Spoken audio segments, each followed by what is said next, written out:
I'm sorry I lied. Well, thank you for having me. You're welcome. Do you want to, I don't know, should I put your real name in this? Kai? Yeah. I'm Kai. Oh, this is Kai.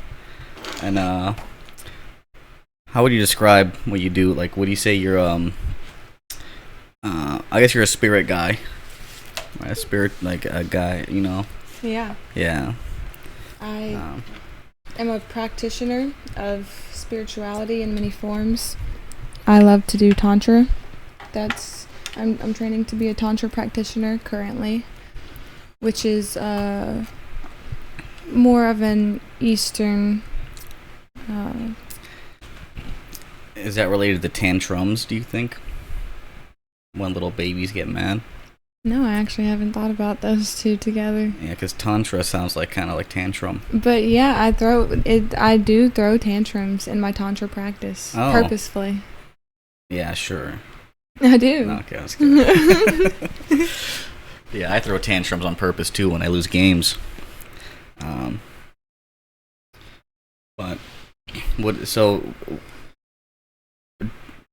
is tantra? What that is? Tantra is an instrument of expansion. So. Is it like a cello? No, but it does. There are a lot of instruments involved. It has a lot to do with creativity. It's very much a feminine approach to healing. Feminine how? Like you have to menstruate? In the form of creativity, because the Shakti energy, the feminine energy within, everybody is very creative. And so it's very much about movement, moving the body, moving emotions through the body, discharging any energy that don't serve. Do you think boob size affects energy? Nope. Okay. Well, maybe, because if she has, or if anybody, if anybody has big tits, then they got more to shake, and I think that's pretty exciting. Maybe it's more vibrations or get to put out. I know a lot of fat guys with huge tits, and but I feel like if you're a guy with tits, that's less energy. Because it's almost like I feel like you're dampening. Well, I learned this from Kabbalah type Kabbalah type studies. That everything is inherently neutral. So anything is only what you give it the power to be. So if a man with big titties exists, it's neutral until he starts shaking them. Until there's a mind that says those are good titties, and that raises the roof, man. Yeah, like your tits are goated, bro. Come here. And you give him a hug. But then what if there's like a bunch of people saying that it's actually not goated to have big man tits, but then there's like 3 or 4 powerful spiritual people that are saying it's good? Then is it like a battle? Well, I guess you just look at the reason why and stand true in your beliefs. And I mean, you can be in the battle if you want, or if the man with big tits wants to just walk away from the situation and detach from anybody else's perspective of his man titties, he can give and feed the energy of what he wants it to be. Okay, and so he returns to being neutral, what do you say, once he detaches? Sure. Unless he personally believes that his tits are awesome. A lot of people do tend to hold that energy, like all these people have viewed me this way, and so now I am programmed to think this way about myself. He would have to go and reprogram himself to have a different belief, a higher standing belief. Okay. Interesting. Earlier we were talking about like the frequency of weed, right? Because you mentioned how weed is a lower frequency than normal people. What about tobacco? How does tobacco influence someone's vibrations? And let's say like natural tobacco, not like cigarettes. Well, I know I haven't worked with tobacco in a very spiritual way, but there are a lot of people that use it for protection and releasing.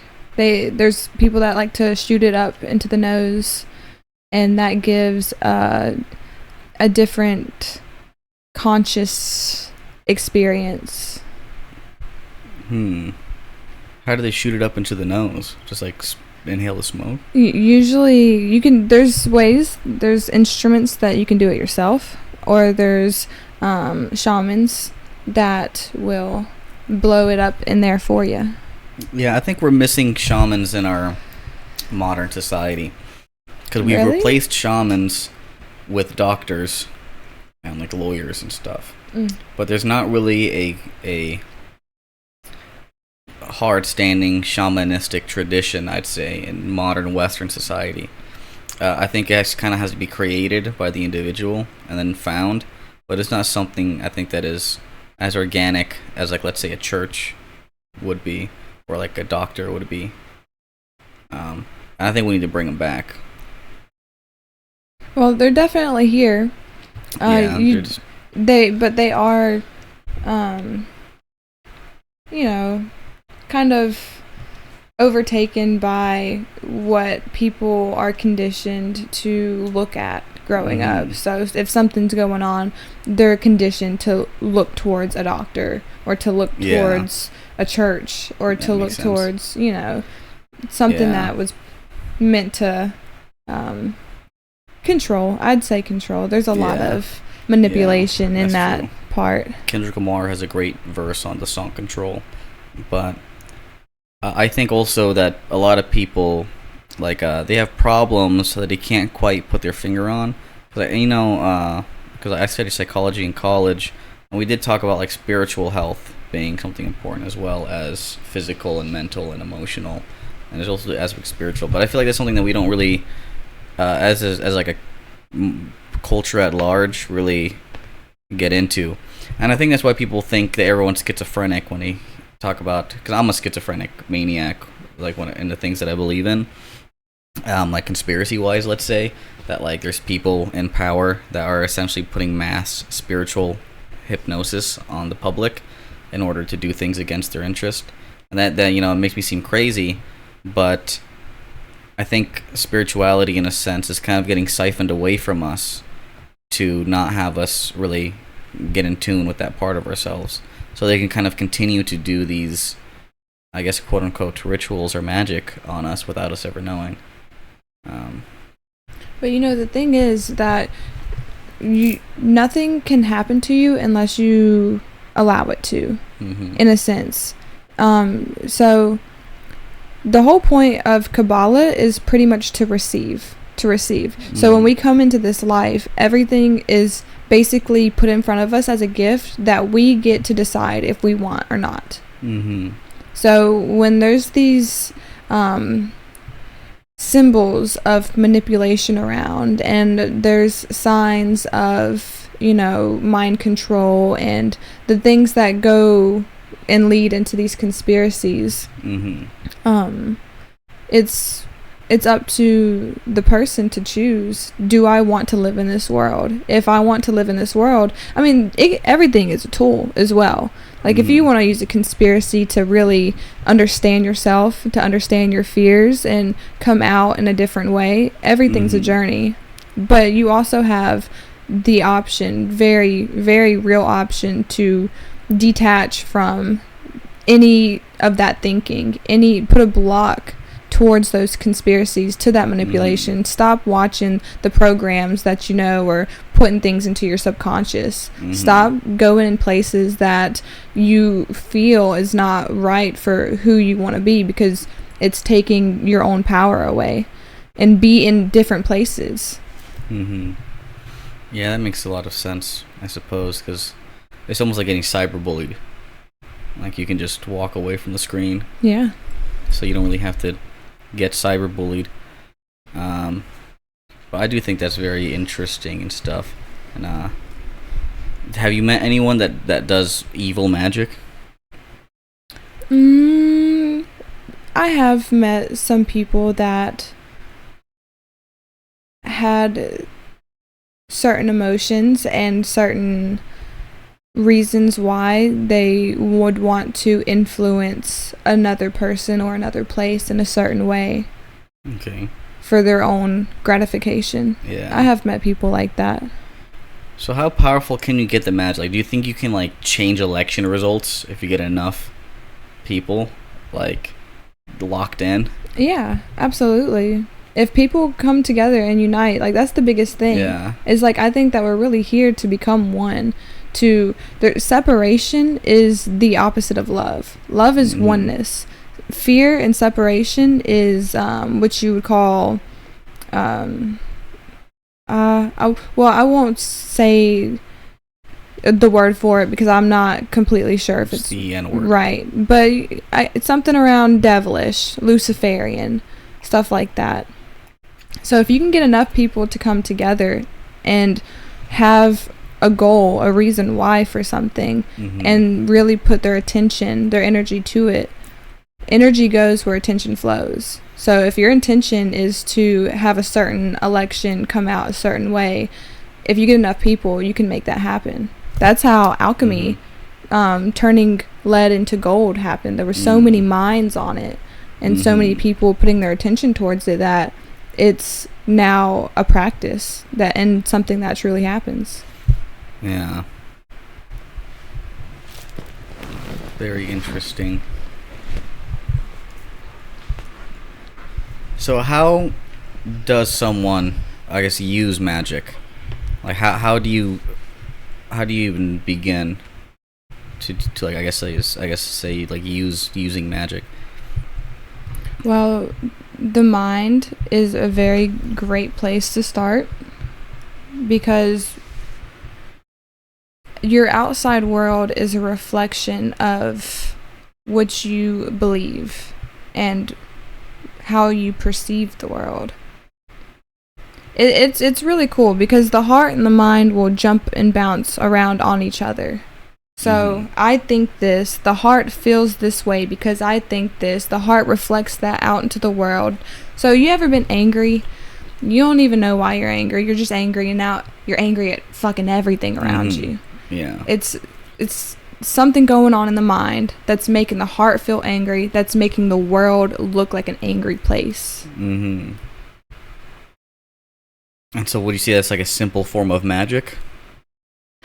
Yeah, that's very you can call it magic, but it is basic living. You know, if you don't want to be angry, you go into the mind and you go into your body and you figure out where that anger's at and you let go of it and then you replace it, because once you let go of something, now there's this space here to invite a new energy that you want. Yeah. And then now you're putting that vibration out into the world. And so I want to feel joy. Let me release what's blocking that. And now my world is joyful. Yeah, I guess it boils down to what you would define as magic, because I guess you could consider like propaganda, right? Like propaganda perhaps could be seen as a form of magic because you see this poster of Uncle Sam, like, I want you to join the U.S. Army, and it makes you feel a certain way, and maybe pride for your country, and it's like, you know what, I'll go risk my life and kill Asians for my country because this poster, convinced me. And so I guess you could consider that, I guess, a form of magic, but we don't call it magic anymore. We call it like, oh, it was propaganda or whatever it may be. And I guess like relating to the anger thing, like I think actually a lot of people don't have a lot of control over themselves and the amount that they believe. I remember I read about this study that was done on judges in courtrooms, and before the judge ate lunch, he sent out harsher sentences. After he ate lunch, lighter sentences. So I was like, and I doubt the judge is even aware that he's being harsher on his, these prisoners. He just knows that something within him is angry. And then he eats and it goes away. And he's like, oh, I guess I'm actually a chill guy after all. And he doesn't even understand within himself that that's happening. And then the prisoners just have to pay for it because they went when he wasn't on lunch. Yeah. And that happens. I think that happens so much in life. Like, you'll go to the gas station or something, and some guy's being rude. And I'm like, did this guy even eat today? And he's out here being an asshole. Go eat a Snickers. And then come back to me. I did it to my girlfriend all the time, because my girlfriend will be mean sometimes. And I'm like, oh, she didn't eat, though. So, I don't think she's a mean person. She just didn't eat. And she doesn't have the awareness to really see that. Yeah, folks be hangry. Yeah, yeah. Hoes be hangry. I'm that way as well. But I think that's why it's very magical to have a stable practice of being with emotions and being with the mind. So journaling, that's the mind. Journaling, body expression. So crying, dancing, punching something if you need to, getting any energy out of the body, and then spirit, being in meditation. Yeah. How does horniness affect magic? What do you say? Well, sexual energy is creative energy. It's a very potent energy. So, if preserved, I suppose is a good word to use, it could be used as a support in your intention. That's kind of the whole No Nut November thing, where by day 30 the guy's like walking on walls and stuff. Sure. Yeah. Do you think David Goggins doesn't ejaculate, and perhaps that's why he can go so hard? I'm not sure. I think David Goggins is a pretty cool dude. Yeah, I'm gonna have him on. But I haven't looked up anything about if he's nutting or not. Yeah. I hope there's some more resource out there that could, shine some light on that. Like, when's the last time David Goggins nutted? Because maybe it's been years. Does he have a wife? I think so. He probably does. But the dude goes hard. I think I heard of his lady talking about how just for hours he would run at night, and she would, I don't know, they were on a trip and he just got out the car and just started running and she's just like following in the car with him. Yeah, I feel like if someone were to bang David Goggins, that'd be an adventure, because I feel like he would never quit. So I feel like, I don't know if that'd be a good or a bad thing though. All I know is that he's not finishing first. So I guess in that way, well, maybe he doesn't finish at all. You know what I mean? Maybe he keeps that building up. Yeah. His balls are like 2 water balloons filled to the brim. Well, but that sexual energy goes back up into the body. It circulates back through the body, especially if breath work is a very good way to get sexual energy to rise up. So that's more Kundalini type stuff. Kundalini. Where it could, like, there's a serpent at the base of the spine that is dormant. That is this energy that just rests there at the root chakra. And you do certain practices to raise the Kundalini, raise this energy up the spine through all these channels, and eventually reach some type of enlightenment. But it's a steady practice to do, because you can raise your energy one day and then something can bring it down a different day.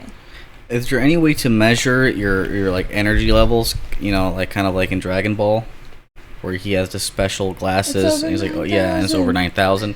Is there any way you can like look at someone and like measure or like know their level, or is it just kind of like you just have to be in the know? Well,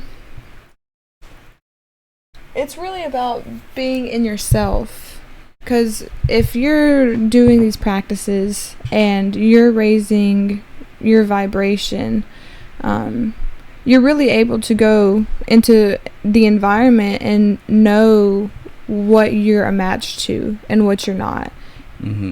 And then there's times where you'll really be able to see somebody that is a very high vibration, and maybe you feel inspired or you feel creative. You're like David Goggins. Yeah, because you could like feel his vibes through the screen.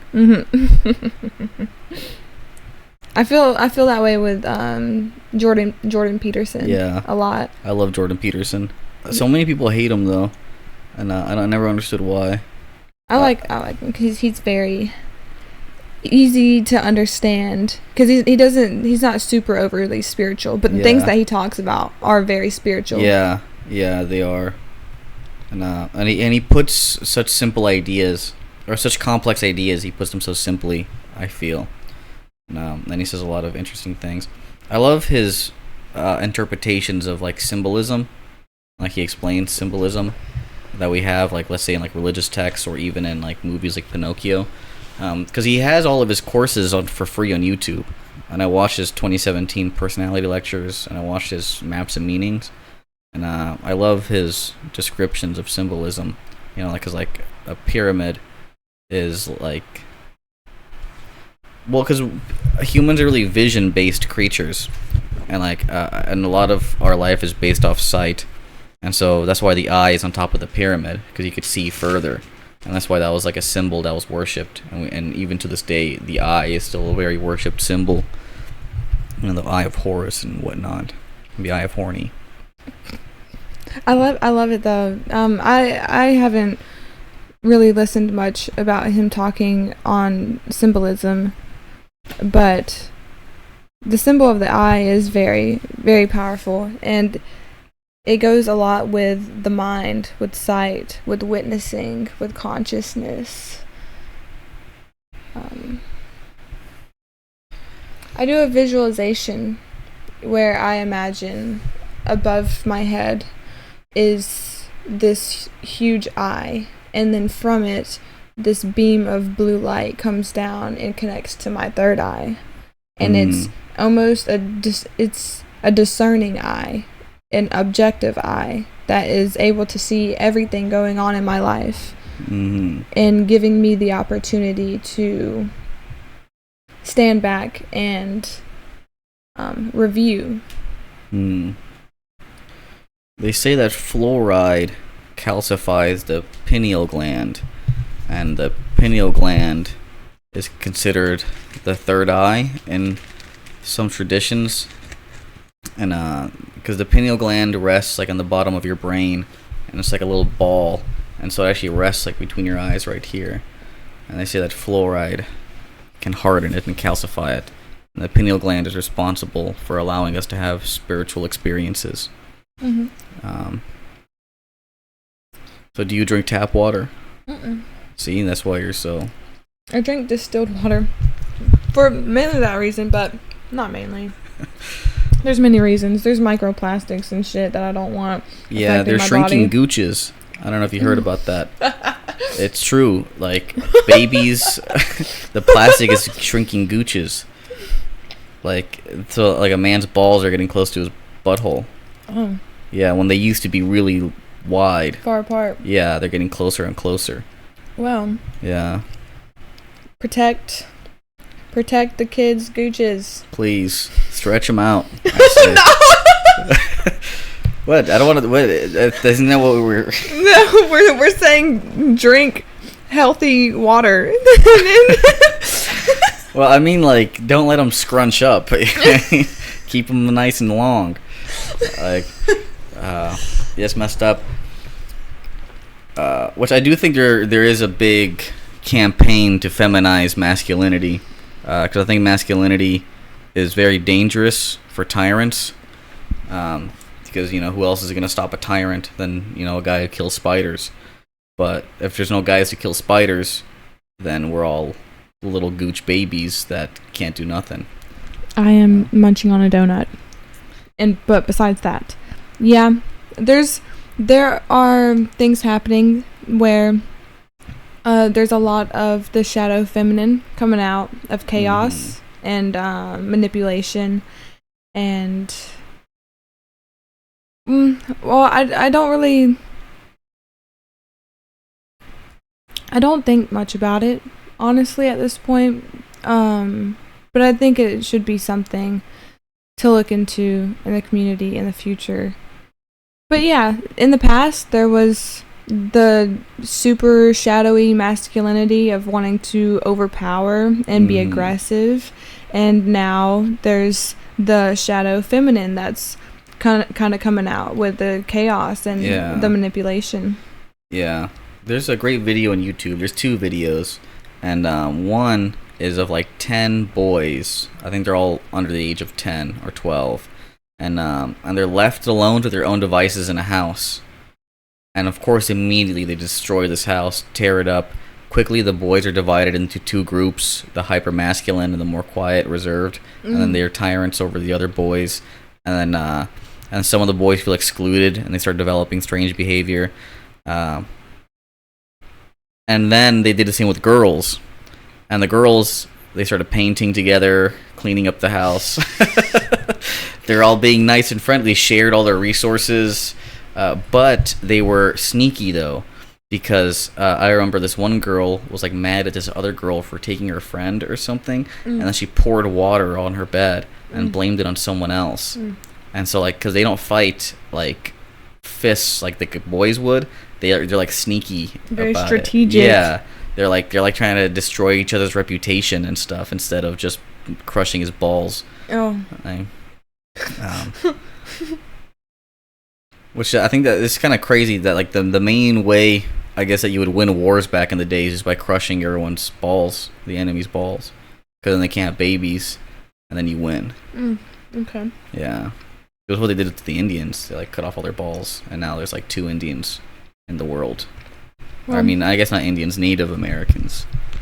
There's plenty of Indians, millions of Indians. I've been liking going into my mind a little bit about reasons to fight. Okay. And reasons to be angry and to be aggressive. Yeah. And I'm doing that through working with the goddess Kali and Durga. And it's the dark feminine energy of, you know, fighting for what's right and being aggressive when it's needed. Yeah. I do think like because it's hard, because like I do agree that perhaps we shouldn't really worry about too many things, I think. But I think also sometimes as a society we allow things to boil over, and now it's at the forefront, and because we didn't face the issue while it was small and manageable. Because there's like people out there fucking babies. Oh gosh. And then when we're not stopping them, because we can't, because they're too powerful, like of people, you know. And but I feel like we all need to team up and stop them. But it's hard because they have all the stuff, and then even the stuff that they have, you can't even get it, like because money doesn't even exist anymore. It's just a number on a computer. Because you used to be able to rob a rich guy and take all his cash, but now it's all like a number on a computer, and so there's no real way to take them down. And money is a way of power. And I remember in school we defined power as the ability to get someone to do something that you wouldn't normally do. And so there's a lot of powerful people that can get you to do things that you wouldn't normally do.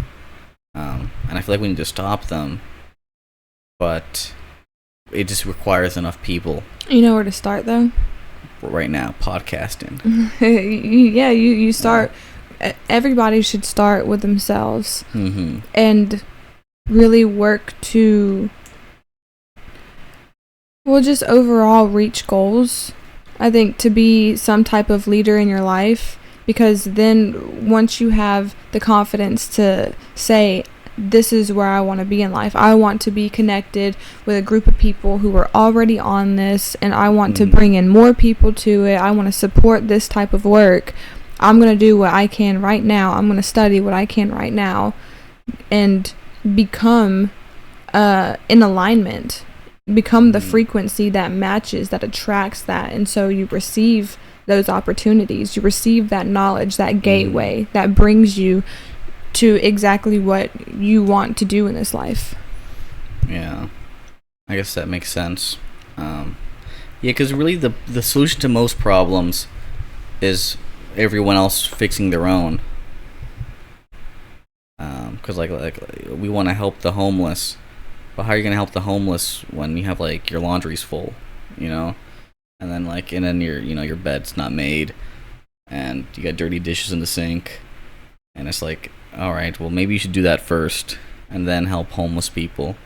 And even then, I don't even know if homeless people, like, I don't even know if they really want to be helped, honestly, because I love hanging out with homeless people and talking to them, and I think they like it. I've met a lot of homeless people that like being homeless, and so I was like, why are you trying to help that guy? He likes it. He's already help himself. Probably reach some sort of acceptance in a sense. Yeah. But it is good to get your own home in order. Mm-hmm. You know, I think God stands for good, orderly direction. So, yeah. Is God a woman? God is good, orderly direction. Okay. Yeah. So having order in your own home and having order in your mind and in your body and in your spirit, you are able to order in your life. I'm going to order for this to happen in my life. Mm-hmm. Yeah. Yeah. And you also order food on DoorDash. If you want to. Yeah. Creating order. But a lot of things that stop order is shame and, you know, the negative vibrations that a lot of people hold. A lot of things that need to be released in order to be able to get into these practices and get into the habits that support goals. I think that's the main thing stopping people that I know that are very funny from being a comedian. I have a lot of very funny friends that I think would make great comedians, but what they're afraid of is the shame of doing bad. And because it's pretty bad when you do bad, because then you think there's something wrong with you inside, I think. I know I felt that way before. Like, I've done bad shows and then I want to kill myself afterwards. But I don't, because I can't remember. I just saw this story on an Instagram reel and I really liked it. I think it was King Solomon or something. Let's say it was King Solomon. And he asked this guy to make him a ring that when he's sad, it'll make him happy. And that when he's happy, it'll make him sad or something. And so the guy's like, and he ponders. And he returns with this ring. And King Solomon sees it and he loves it. And the ring says, this too shall pass. You know, so when he's happy, he knows that will pass. And that when he's sad, that will also pass. And I go into comedy that way because I've had really terrible shows. I had the show at the VFW and they told me I wasn't funny and they called me a faggot. And they didn't like me at all. And that was pretty bad. And I felt like horrible. Like, I felt like I got bullied by a bunch of old veterans. Because I was. And but I don't let that determine my worth. Like, I'm like, they're actually gay, not me. Nuh-uh. Yeah, you guys are all wearing gay. matching hats. That's gay. You know, but everything is definitely temporary. Mm-hmm. Everything is passing through each individual being as an experience to learn from. So having the happy experiences that come through, feeling that positive joy and excitement, it's like, yes, this is the guidance. I know that this is the type of stuff that I value. This is the stuff that lights me up. And then when there's something that comes through that's a negative experience that does invoke feelings of shame or embarrassment and things like that, it's very much an opportunity to look within oneself. Usually it goes all the way back to childhood if there's really intense negative feelings, or just to even have the ability to say the statement, oh, well, thank you for showing me what I do not want to be and where I don't want to be at. Like, yes, thank you for showing me I do not want to be at the VFW in Katala. Like, so now I know how I want to be served. Now I know what I want the universe to bring to me, and now I know what I do not want the universe to bring to me. Yeah. I do think it's important, though, to have those moments of troubled waters, I guess, so to speak, because I think you learn more from mistakes than you do from victories. Because when you win, you're like, yay me, but when you lose, you can really learn something from it. And I think those are more valuable than constantly winning. Because, you know, it is about the balance, though, of order and chaos. That's how when life is exciting, when you're dipping into the chaos, then making it orderly. And the VFW, that was just me in pure chaos, not knowing what to do, and feeling like a little small gooch baby, you know. I drank that water that turned the frogs gay, and so, but I came out of it on top, I think.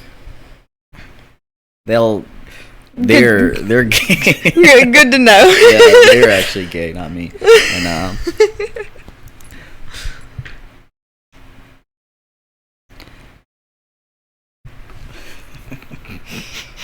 or are you afraid to laugh?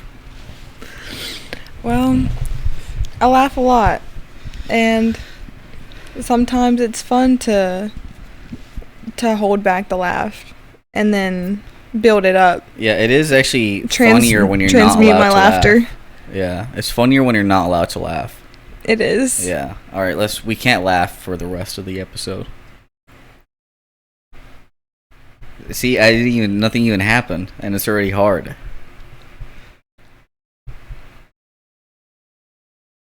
No reaction. You just have to lock in. How often do you lock in? Daily. Is it once a day? Like as soon as you wake up, you lock in and It's then you stay? It's moment to moment. Oh, okay. Do you ever feel... What's the opposite of locking in? Loosen out?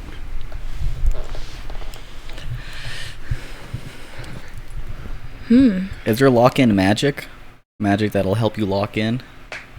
Or do you just have to take, Are you meaning to Adderall? focus? I'm actually not very focused a lot of the time. But there are specific times during the day where I practice focusing. I practice locking in. Yeah. But there are times where it's good to, what is it? Unlock. Yes, straight up. Because it's very exploratory to get out of direct focus and to widen your ability to create and to think of new perspectives and stuff. So taking out of unlocking is unlocking your own potential. Yeah. Unlocking that chastity belt. Not if you're trying to transmute sexual energy and raise the kundalini. The kundalini? Who's that?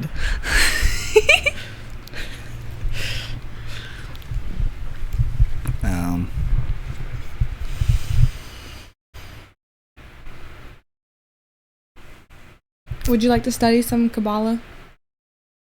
Perhaps. Should we do it on air? Sure. What's the first chapter about? The essence of the wisdom of Kabbalah. Kabbalah Harris. This wisdom is no more and no less than a sequence of roots, which hang down by way of cause and consequence.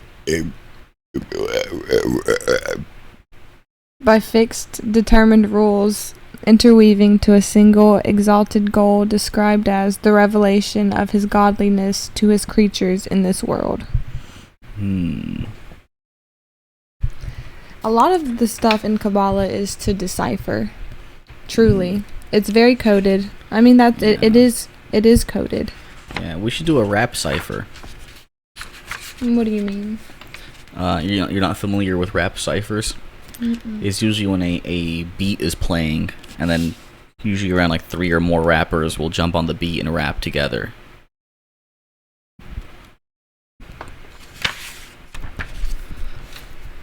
Okay. Yeah, so your homework for tonight is to watch the 2016 XXL Freshman List Cipher.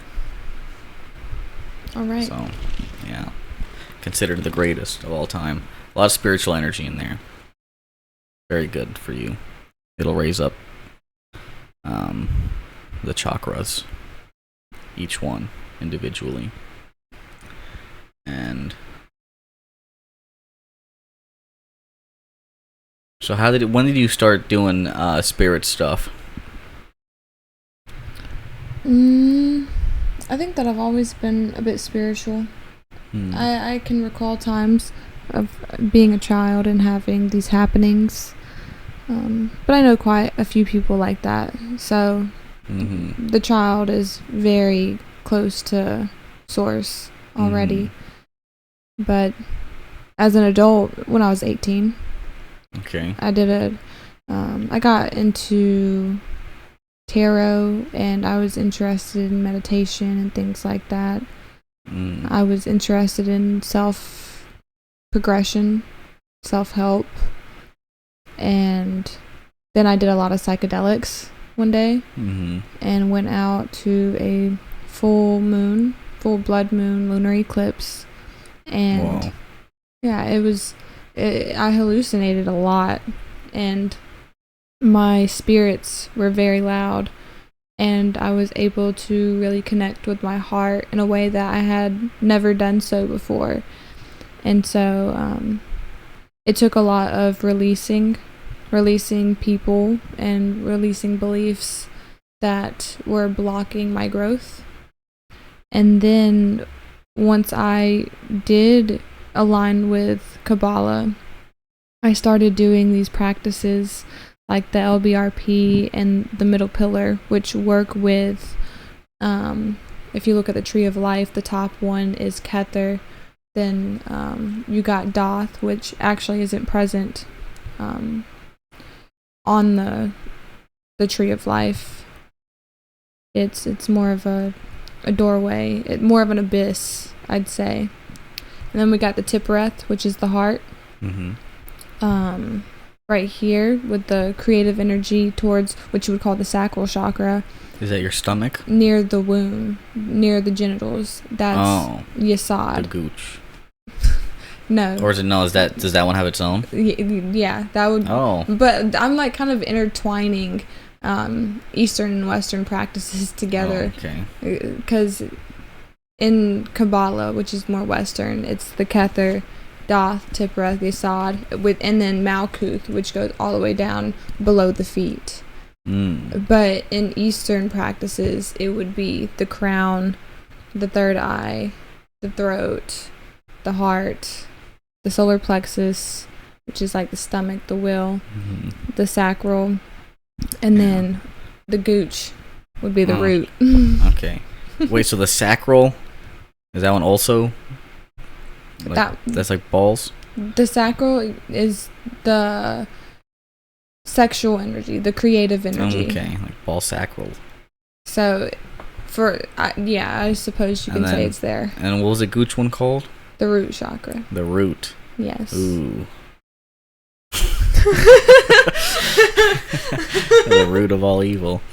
No, but I love to think of like staying rooted in infinite divine tools. I stay rooted in patience. Yeah. I stay rooted in creativity and compassion. Yeah. I stay rooted. Y'all. Y'all are uprooted. I stay rooted and connected. Stay rooted and connected. But when I was doing these practices, I started out with the middle pillar, and basically what it is a visualization of getting bigger, all the way until you are bigger than everything that exists, and you are the closest to oneness, the closest to source that you could possibly ever be. And then bringing this energy. Oh, well, this is actually part of the LBRP. That part of the practice. You can also add it into any practice, really. But the middle pillar, I started out just calling in the energies of God through all of these places in the body, all of these points that I had named earlier, and then also bringing in the angels that correspond with these points in the body. So basically, before that, I was working with spirits, which I would speak to through clairaudience. And when I began to do these practices, it turned into working with angels, high light beings. And it felt as if I went through a purge once I started doing that. There was a lot of things that were exposed within myself. Speaking to these beings, it was very much, you've got to let go of these things. You've got to face these things, because if this is where you want to be, you've got to let go of where you're at right now. Yeah, whenever you say like you picture yourself as a really big, just like your entire body kind of like surpassing the Earth and all the planets and that stuff. Is that what you mean? Well, I can lead you a bit through visualization if you're interested. I remember when I was a child, I used to have like sensations of that happening to me. I'd be laying in bed and looking up at the roof, and I would close my eyes, and it would feel like my entire body was inflating into a really, really large shape. Sometimes it would only be like my arm, and then my arm would feel like it was the size of a pillar, or it would be like my head. It would feel like really huge, and it would feel like I was inflating and deflating, and sometimes it would be my whole body. I just felt like I was growing. Also, are shadow people real? Yeah. Oh no. Mhm. Are they mean? Sure. Okay. Well, if there's certain energies that you have within yourself that a spirit would like to eat off of and feed off of, Yeah. They could do so unless you put into place things to protect yourself. Because I feel like they show up when I'm really tired. After seeing shadow people. And then I'm like, okay, I should probably go to sleep. That's usually if I stay up way too late, though. I've been up for like a really long time. Yeah, I think a good thing to practice is letting go of fear. Okay. And becoming courageous. Yeah. Becoming courageous, because there are entities that will feed off of fear and will feed off of low vibrational emotions that you put off. So there was a lot of times where I would have an experience with some type of being, and it would cause and you know, it's kind of placing blame outside of myself, but I like to look at it in this way. Whenever I used to get stuck in death scrolling and bad habits and addictions and fears that would just overwhelm me, I always associated that with there's a being here that is encouraging this type of action because it's getting something from it. I'm basically feeding my demons by doing the things that I'm doing. And so it took courage and action and mental practice to say, this is what's going on and I want to be doing this instead. So let me start taking out the trash from myself. Yeah. Because, you know, if you leave some shit out at home, some food out at home, you're going to attract cockroaches and bugs and just shit you don't want to be around. Yeah. So what would you say are some steps someone who wants to get into spirituality that they can take? Like just first begin by like cleaning their house. Would you say that would be like a good start? Yeah. That's very much a very good thing, and it can be meditative. I did this very much alone whenever I got into my spirituality. And yeah, I did start by cleaning the house a lot, but honestly, even that turned into a bad habit because I was forcing myself and feeling guilty if the house wasn't clean, and so that guilt was still there. Yeah. That makes sense. But a really good practice is to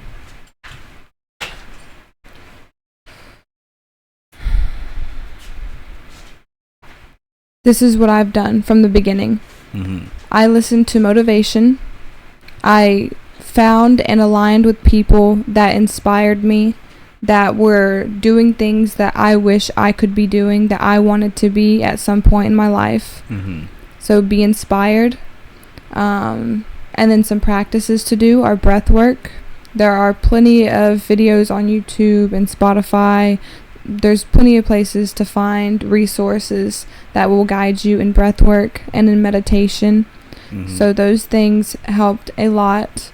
Movement of the body is very important as well. If you want to release any energy and keep the body strong and stretched, that's very supportive. And be hungry for education Mm-hmm. and be hungry for your goals and what you want to be. Do you have some favorite symbols?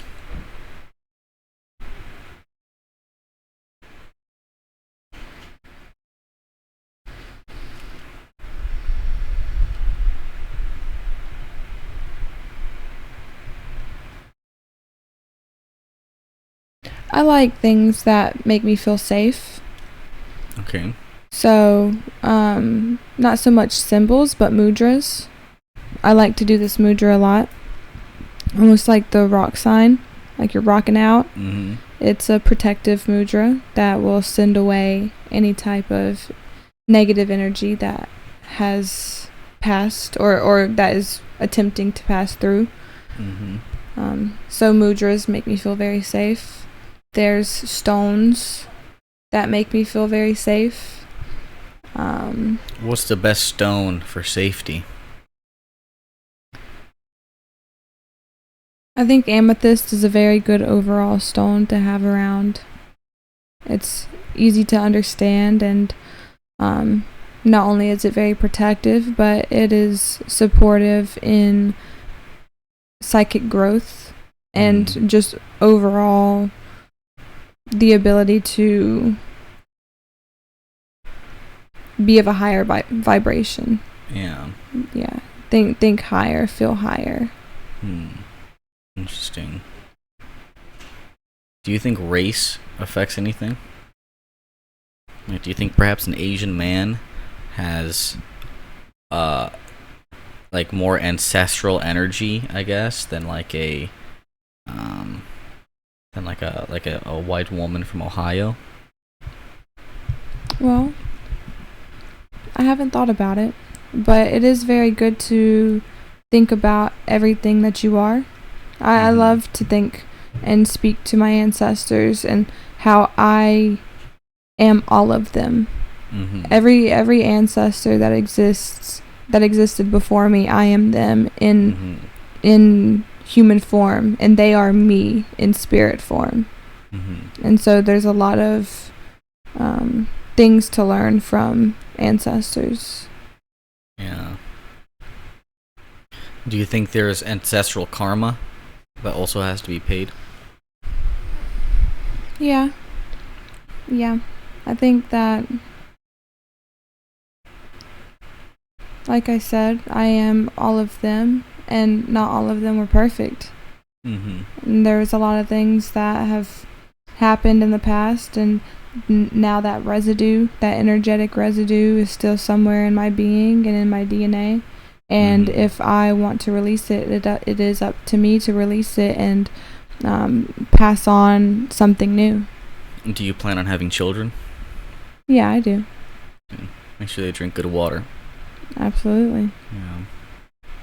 But right now, I'm raising my inner child, the child within myself that needed certain things that she didn't have at the time, and it's I very need to raise mine also. The one that got molested. Undo that. Hey, well, I'm training to be a tantra practitioner, so I'm working with happenings just like that. That's good. Yeah. I feel like a lot of issues within the mind can be solved by the mind, because I think a lot of modern day medicine says that it's all chemicals in the brain that causes you to feel certain ways. Like, there'll be a guy that's like depressed, and like he just lost his job, maybe his wife died, and then they give him medicine, like they give him like a drug, instead of just telling him to lock in and like find meaning within himself. Yeah, I'm studying. Well, I have studied a little bit about that, about how the medical field really does work to numb, and to the message that modern medicine gives is there is something wrong with you.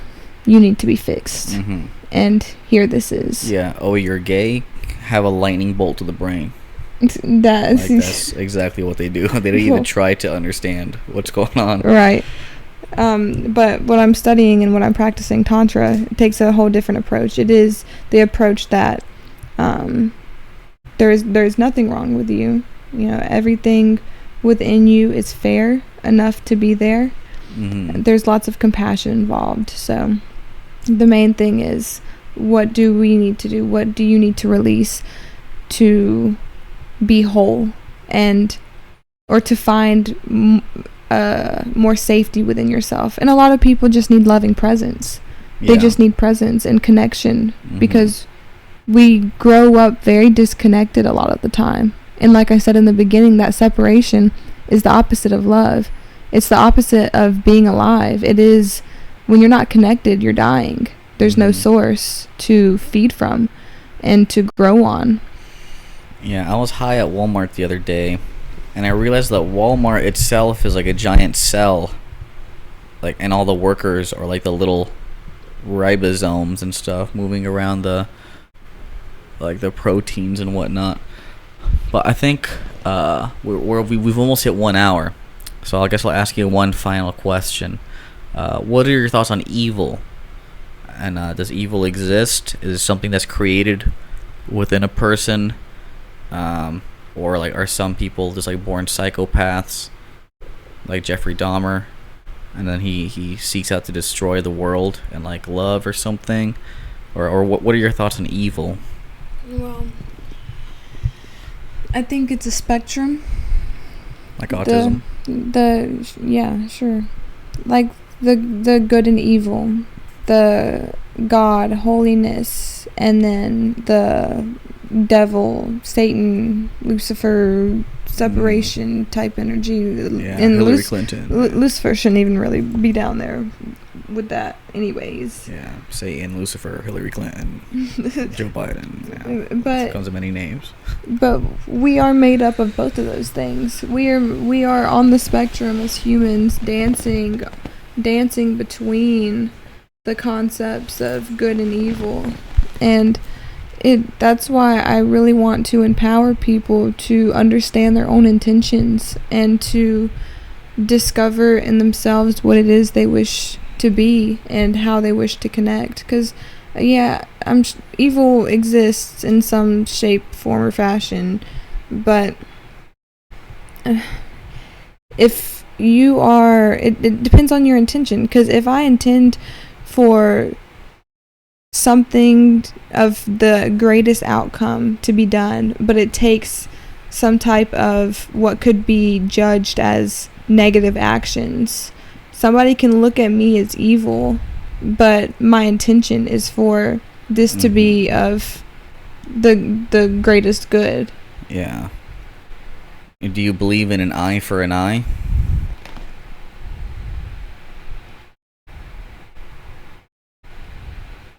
Yeah, sure. Yeah, I think so. Okay. I mean, the fair value trade. Yeah. that is a fair trade. But a lot of the time, like, I was driving the other day, and I used to have really bad road rage. But now where I'm at, I don't really get road rage.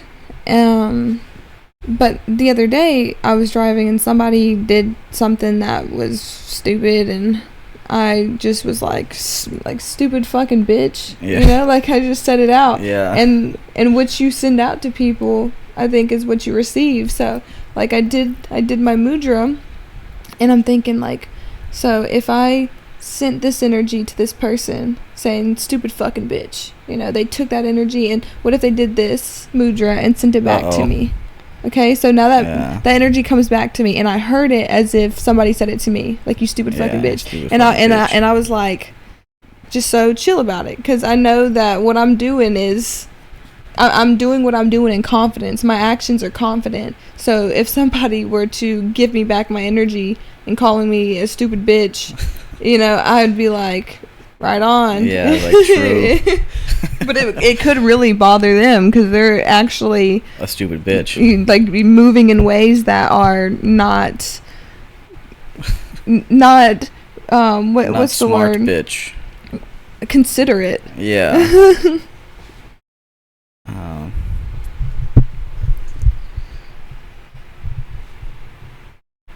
think that's probably a good episode. All right. Yeah, I think. I guess. Thanks for tuning in. I don't know what episode this is, like 10.